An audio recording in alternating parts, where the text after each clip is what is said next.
तो भाई लोग कैसे हो। आज मैं आप लोग के लिए भेड़िया की स्टोरी लेके आया हूँ, नन्हे हत्यारे। चलिए कहानी स्टार्ट करते हैं।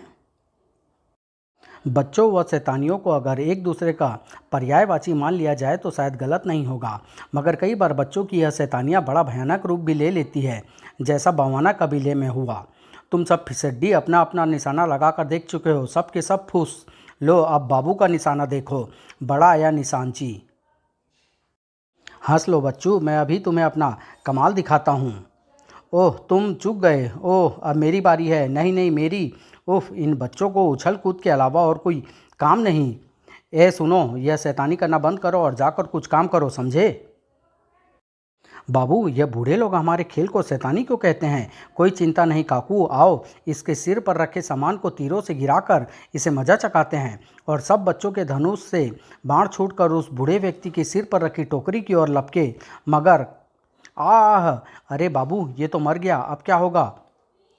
रोना बंद कर सोमू, और सुनो तुम सब इस लाश को उठाने में मेरी मदद करो। हम इस लाश को झाड़ियों में फेंक देते हैं, जंगली जानवर इसे खा जाएंगे और किसी को कुछ पता नहीं चलेगा। हाँ हाँ, यह बाबू और बाकी बच्चों के हाथों में किसकी लाश है। तुरंत ही वह व्यक्ति बच्चों के पास जा पहुंचा। ओ तो तुमने इसको मार डाला। वो तो क्या, न नहीं वो तो क्या, चलो मेरे साथ, मैं अभी तुम्हें सरदार के हवाले करता हूँ। पकड़े जाने के डर से बच्चों ने आंखों ही आंखों में एक निर्णय किया और हाथों ने अपना फैसला सुना दिया। खच आई। उन दोनों हत्याओं की खबर जल्द ही भेड़िया तक भी जा पहुंची। मेरे होते हुए भी जंगल में हत्यारे कैसे पैदा हो रहे हैं। ठीक कहते हो तुम, मगर यह समय इन बातों का नहीं। तुम्हें तो जल्द से जल्द इन हत्यारों की तलाश करनी चाहिए। आप ठीक कहते हैं, मुझे कुछ ना कुछ तो उनके लिए करना ही पड़ेगा, नहीं तो वह जंगल में दहशत का माहौल बना देंगे। और हाँ, जैन शहर से लौटे तो उसे कहना मेरी फिक्र ना करे। मैं हत्यारों का पता लगाकर जल्द ही लौटूंगा, अपना ख्याल रखना। फिर शुरू हुआ कबीलों का सफ़र। बवाना कबीले तक पहुंचने से पहले जो भी कबीला रास्ते में पड़ा उसने उससे पूछना उचित समझा। कहीं कुछ संदिग्ध दिखे तो खबर करना। जरूर मित्र, इन हत्याओं से हम भी बहुत परेशान हैं। अच्छा चलूं, अब मुझे अभी और कई कबीलों में जाना है, लेकिन जंगल के सभी कबीले मिलनसार नहीं होते। हमें तुम्हारी मदद की ज़रूरत नहीं भेड़िया, तुम यहाँ से फ़ौरन चले जाओ। काश मैं जल्दी में ना होता। कुछ मिलनसार भी होते हैं। नहीं महान भेड़िया, यहाँ सब शांतिपूर्वक है। मगर तुम लोग होशियार रहना, वह शत्रु हमारे आसपास ही है। कुछ शत्रु भी होते हैं। ओह भेड़िया, आज शत्रुओं की याद कैसे आ गई। फिलहाल तो मैं तुम्हारे कबीले में हत्या करने वाले हत्यारों के बारे में पता करने आया हूँ। भेड़िया, हम दुश्मन सही, लेकिन मानवता के दुश्मन को नहीं बख्शेंगे। आपका ऐसा कहने के लिए धन्यवाद। अंत में भेड़िया पहुंच गया बवाना कबीले में। मित्र, उन हत्या को लेकर कबीलेवासी काफ़ी चिंतित हैं, क्योंकि हमारा कबीला शांति प्रिय कबीला है। चिंतित ना हो सरदार, मैं जल्द ही इन हत्यारों को ढूंढ निकालूंगा। चिंता तो अब हमें करनी होगी बाबू, क्योंकि भेड़िया खुद कबीले कबीले घूमकर हत्यारों का पता लगा रहा है। उसकी कोई ज़रूरत नहीं। ज़रूरत है अब हम जल्दी ही पकड़े जाएंगे। बकवास बकवास नहीं, सच्चाई यही है। वैसे भी अनजाने में कि एक हत्या को छुपाने के लिए हम अब और कितनी हत्याएं करेंगे। मैं अभी जाकर सरदार को सब कुछ सच सच बताता हूँ। किंतु दूसरे बच्चे सोमू से सहमत नहीं थे, तो उन्होंने उस पर डाल को काटना ही सही समझा, जो कि उन्हें नुकसान पहुंचाने वाली हो।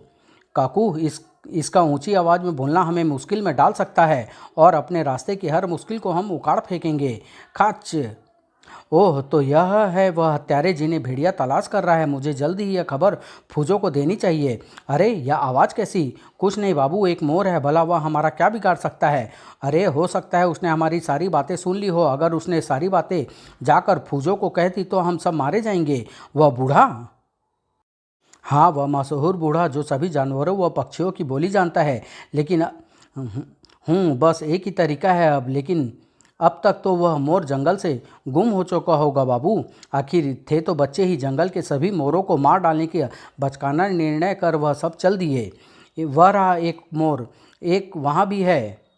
नन्हे हत्यारों का वह कहर निर्दोष मोरों पर बरस पड़ा। मित्रों, एक भी मोर न बचने पाए। हो सकता है वह मोर भी इन्हीं मोरों के बीच हो, और सही में वह मोर भी उन्हीं मोरों के बीच था। पहले कबीलेवासियों और अब बेजुबान पक्षियों की हत्याओं से चिंतित फौजों व क्रोधित भेड़िया आपस में ही अक्ल के घोड़े दौड़ा रहे थे।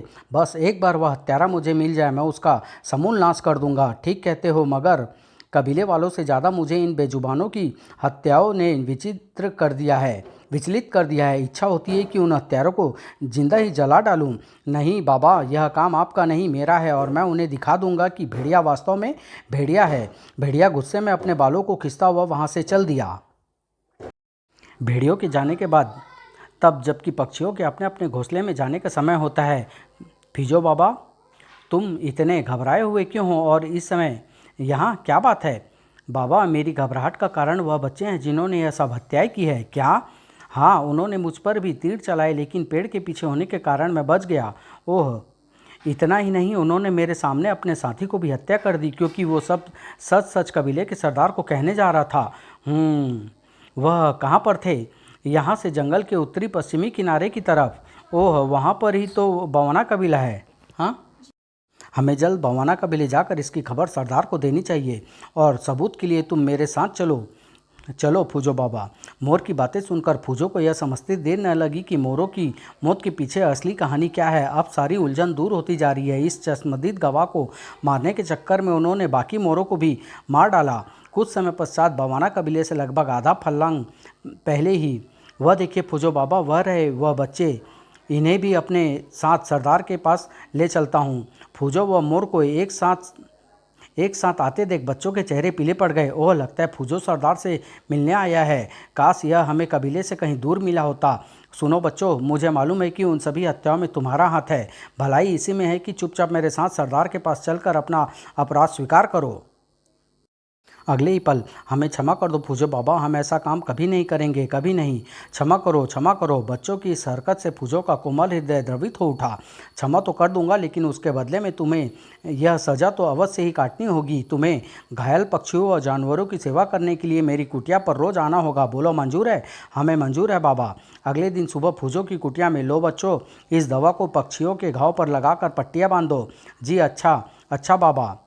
देखो मित्र, फूजो बाबा जैसा कहे वैसा ही करना होगा, मगर कब तक बाबू?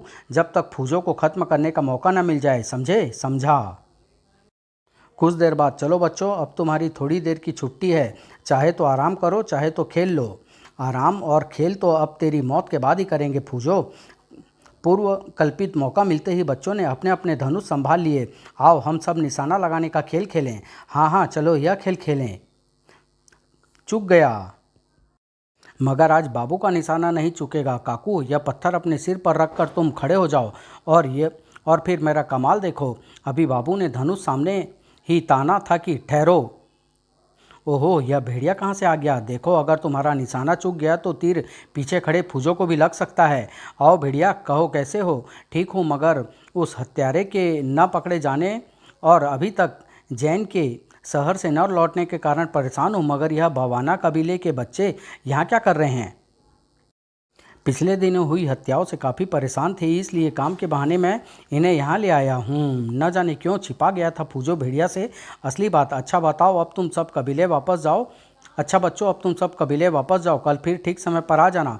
अच्छा बाबा, कल ही सही, मरना तो तुझे पड़ेगा ही फूजो। भारी कदमों से बच्चे कबीले की ओर चल दिए। साथियों, बाबा ने तो उन हत्यारों को क्षमा कर दिया। हम उनसे अपने साथियों की मौत का बदला लेकर रहेंगे, मगर हम उन्हें क्षमा नहीं करेंगे। हाँ, बदला लेकर रहेंगे। चलो मित्रों, हमें अभी फूजो बाबा की कुटिया चलकर उन हत्यारों पर आक्रमण कर देना चाहिए। क्रोधित मोरों की टुकड़ी तेजी से फूजो की कुटिया की ओर चल पड़ी। जल्दी ही वे फूजो की कुटिया के ऊपर मंडरा रहे थे। यह तो वही बच्चे हैं। हाँ, और यह तो फूजो बाबा को भी मार डालने की कोशिश कर रहे हैं। आह आह बाबू, यह मोर कहाँ से आ गए? लगता है यह हमसे बदला लेने आए हैं। कोई बात नहीं, हम फूजो के साथ इन्हें भी मार डालेंगे। फूजो बाबा को निशाना बनाता है। आई, सुनो साथियों, तुम सब इस मोरों को संभालो और मैं फूजो को संभालता हूँ। ठीक है, ठीक है। अगले ही पल बाबू का तीर फूजो की बूढ़ी छाती पर जा धंसा। आह, चलो साथियों, अपना काम हो गया, चलो। ओह, इन्होंने फूजो को भी मार डाला। साथियों, तुम इनका पीछा करो, मैं जाकर भेड़िया से मदद मांगता हूँ। वह मोर तेजी से भेड़िया की तलाश में उड़ चला। किसी ने ठीक कहा है कि जहाँ चाह वहाँ रहा। उस मोर ने भेड़िया को जल्दी खोज निकाला। भेड़िया जल्द मेरे साथ चलो, मैं उन कातिलों के पास लिए चलता हूँ। उन्होंने फूजों को भी मार डाला। जाने क्या कहना चाहता है, मगर इसकी व्याकुलता मुझे किसी अशुभ घटना का आभास दे रही है। उसी क्षण भेड़िया उस मोर के साथ चल दिया। कहीं उन हत्यारों ने फिर या कहीं जैन को किसी मुसीबत में ना फंसा दिया हो। काफ़ी दूर निकल आने के बाद अरे यह आवाज़ तो उस तरफ से आ रही है। अरे यह तो मोरों की आवाज़ों की और मुड़ गया। लगता है हम घटनास्थल के नज़दीक पहुंच गए हैं। बाबू, जिस बात का डर था वही हुआ। लो, भेड़िया आ पहुंचा। डरने की जरूरत नहीं काकू, बेलों पर बंधे या पत्थर भेड़िया की हड्डियां का कचूमर बना देंगे। साथियों, ध्यान रहे कि हम में से कोई भी भेड़िया की नज़रों में ना पड़े। सब तैयार रहें, हम तैयार हैं। इसी बीच भेड़िया भी वहां आ पहुंचा और चारों ओर बिखरी मोरों की लाशों को देखकर वह अपना आपा खो बैठा। कहा, यार इन बुजदिलों और कमज़ोर पक्षियों पर क्या जोर आजमाते हो? हिम्मत है तो मेरा मुकाबला कर। तभी अरे यह क्या! भेड़िया को संभलने तक का मौका ना मिला। आह उफ, तो हत्यारों पहले से ही मेरी स्वागत की तैयारी कर चुके हैं। यह पत्थर मुझ पर इतनी तेजी से बरस रहे हैं कि मैं इनके आने की दिशा को भी नहीं देख पा रहा हूँ। कोई सातिर हत्यारा ही ऐसी चाल चल सकता है। और उस जालिम से मैं हर हाल में वे बेजुबान पक्षियों की मौत का बदला लेकर रहूँगा। किसी तलवार से कहीं ज़्यादा मजबूत और भाले से भी ज़्यादा तीखे हैं भेड़िया के पंजे, लेकिन वह नन्हे हत्यारे भी कुछ कम नहीं थे।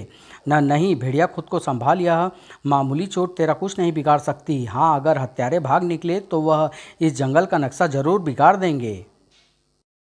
हुआ भी कुछ ऐसा ही। उस गंभीर चोट को भी भेड़िया पर कोई असर न होता देख बच्चे पहले से ही तैयार दूसरे चक्रव्यूह की तरफ दौड़ गए। चलो, इससे पहले कि भेड़िया संभल कर हमें संभाल ले, हमें उसे फंसाने की तैयारी कर लेनी चाहिए। अरे सूखे पत्तों की यह चरमराहट तो उन बांसों के विशाल समूह की तरफ से आ रही है। लगता है हत्यारे उसी दिशा में जा रहे हैं। अगले ही पल भेड़िया खड़ा था एक नए व पहले से भी ज़्यादा खतरनाक चक्रव्यूह में, जहाँ हर कदम पर मौत बिछी हुई थी। यहाँ तो कोई भी नहीं दिखाई दे रहा। लगता है वो फिर कोई नई चाल चल रहे हैं। मुझे हर कदम सोच समझ कर उठाना होगा। लेकिन सोच समझ कर उठाया गया कदम भी भेड़िया की कोई मदद न कर सका। और स्टेन गन से छुटी गोलियों की तरह एक एक करके कई बांस भेड़िया के शरीर पर बरसने लगे।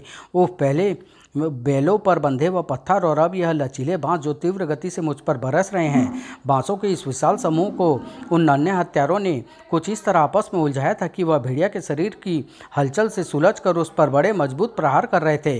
अपनी पूरी शक्ति और फुर्ती लगाकर भी मैं इन कमज़ोर बांसों को अपने वश में नहीं कर पा रहा हूँ। आगे से सुरक्षा करता हूँ तो पीछे से कई बांस एक साथ हमला कर देते हैं। उफ, नाक में दम कर दिया है इन्होंने। लचीले होने के कारण आपस में टकराकर वापस मुझ पर ही बरस रहे हैं। ढीठ हत्यारे मुझ पर युद्ध की किसी प्राचीन कला का प्रयोग कर रहे हैं। और इससे बचने के लिए मुझे भी अपने प्राचीन व भयानक युद्ध कला का ही प्रयोग करना होगा। एक बार फिर पलट गए इतिहास के पन्ने और भेड़िया बन गया जानवर, सिर्फ एक भयानक जानवर। लेकिन पहले उसके लिए मुझे अपने भयानक रूप में आना होगा। जब तुम्हारे पास ज़्यादा समय नहीं है हत्यारों, क्योंकि अब मुझे भी तुम्हारे बिछाई इस प्राणघातक जाल को तोड़ने में अधिक समय नहीं लगेगा। जैसे जैसे समय बीतता जा रहा था, भेड़िया के अंदर का जानवर उतना ही भयानक रूप लेता जा रहा था। और उधर झाड़ियों की आड़ में छिपकर भेड़िया की मौत का तांडव करता देख बच्चों की हवा खिसकती जा रही थी। बाबू, अब क्या करें? भेड़िया ने तो हमारी दोनों चालों को नाकाम कर दिया। अब वह किसी भी पल हम तक पहुंच सकता है। मुझे खुद समझ नहीं आ रहा काकू, लेकिन अभी हमारे पास यह तीर कमान तो है ही। इसी बीच प्राचीन युद्ध कला का प्रयोग कर भेड़िया भी उस प्राणघातक चक्रव्यूह से आज़ाद हो चुका था। अब होने वाला था महाशक्तिशाली भेड़िया और नन्हे हत्यारों के बीच सीधा मुकाबला। अब छुपना बेकार है कायरो। इस जंगल में ऐसा कोई कोना नहीं जो तुम्हें अधिक समय तक मेरी आंखों से छुपा कर रख सके। लेकिन मरना कौन चाहता है? छोटे से छोटा जीव भी मरने से पहले एक आखिरी कोशिश तो करता ही है। वह तो फिर भी जंगल के बच्चे थे। तो उन झाड़ियों में छुपे हैं वह दरिंदे, पहले से भी भयानक जानवर का रूप लिए। भेड़िया का क्रोध की आग में घी का काम किया उस तीर ने। अब तुम लोगों में से कोई भी मेरे हाथों से नहीं बचेगा। कीड़े मकोड़ों की तरह मसल कर रख दूंगा मैं तुम्हें। मौत का हुंकार भरता हुआ वैसी की तरह वह झाड़ियों पर झपटा और झाड़ियों के पीछे भय से सूखे पत्तों की तरह कांपते बच्चों को देख काफूर की तरह उड़ता चला गया उसका प्रलयंकारी क्रोध और जंगलीपन। हे भेड़िया देवता, यह मैं क्या अनर्थ करने जा रहा था? कुछ समय बाद फूजों की कुटिया में देखो बच्चों, जिस तरह एक झूठ को छुपाने के लिए कई झूठ बोलने पड़ते हैं, उसी तरह एक गलती को भी छुपाने के लिए कई गलतियाँ करनी पड़ती है। हम आपकी बात अच्छी तरह समझ रहे हैं बाबा। हम वादा करते हैं कि हम फिर ऐसी गलती नहीं करेंगे। भेड़िया द्वारा दी जाने वाली सजा की कल्पना मात्र से ही थरथरा उठे थे बच्चों के जिस्म। भेड़िया की गुर्राहट घबराहट भरी आवाज़ ने किया, सज़ा का एक अनोखा ऐलान। तुम्हारी सज़ा ये है कि तुम जंगल के जानवरों और पक्षियों से हमेशा प्यार करोगे और उन्हें कभी नहीं सताओगे। सज़ा के डर से भयभीत बच्चों के चेहरे पर अब आश्चर्य के भाव थे और आंखों में थे पश्चाताप के आंसू। समाप्त।